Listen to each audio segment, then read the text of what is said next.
Hello friends, in the series on the income tax cases, today we will discuss a very important issue in regard to the assessments of search cases. It has been seen that whenever a search is made on any assessee and any document is found in the search of the assessee on which some figure is written, then without going into the integrity of the contents of the paper, the additions are being made on the basis of that paper without going into the integrity whether that figure already included into the income of the assessee or not. Just the additions are made by taking that piece of paper as the final evidence. What is the fate of these type of additions becomes very clear from this case which has been decided by Honorable Nagpur ITAT in the case of Shri Gopal Ramesh Kumar Sales Private Limited versus Deputy Commissioner of Income Tax. This case is reported in 121 ITR Tribunal, short notes 37, and the date of the judgment is 30th December 2024. The facts of the case are like this. In the present case, there was a search on the assessee, and in that search, some documents were seized from the premises of the assessee, and out of those documents there was one piece of paper which was showing that assessee has received rupees 2.5 crore in cash. When this paper was confronted with the assessee said that this paper is prepared by a broker for cotton bales for the transactions between the assessee and the G group only for the reconciliation purposes, and the paper is related to two letter of credits for which the payment is already received by the assessee in the previous years. But the learned assessing officer made the addition on the basis of only this paper for the assessment year 14-15 and for the assessment year 15-16 for both the years, and which addition was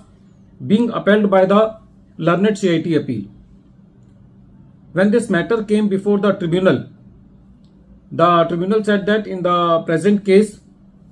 it is very clear from the facts that there was no signature of the assessee on the paper, and the contention of the assessee that this document is not prepared by the assessee or the staff of the assessee is not being confronted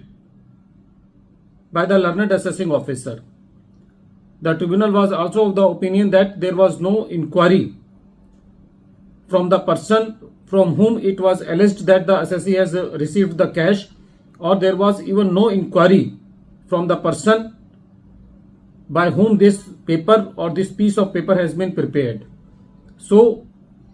in the present facts and circumstances, when the addition is being made on the same identical figure in the assessment year 14-15 also, so it becomes very clear that even the assessing officer himself was not clear about the addition. The tribunal was of the opinion that in the present facts and circumstances, it cannot be said that there is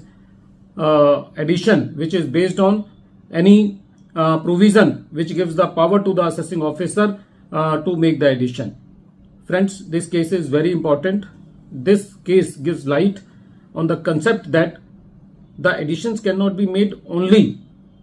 on the some figures which are written on some loose papers until and unless those figures are being corroborated by any other evidence, or those figures do have any relation with the assessee, and the addition can be made only if those figures are not incorporated into the books of the assessee, when the assessee is saying that these figures have been related to the letter of credit for which the payment has already been received. So without checking and without inquiring that whether this amount has already been included into the income of the assessee, such type of huge additions should not be made. So this case has been very well taken up by the tribunal ITAT, and the relief has been given to the assessee. At the end of this video, once again I am repeating the name of the case. The name of the case is Shri Gopal Ramesh Kumar Sales Private Limited versus Deputy Commissioner of Income Tax, and this case is reported in 121 ITR Tribunal, short notes 37, and the date of the judgment is 30th December 2024.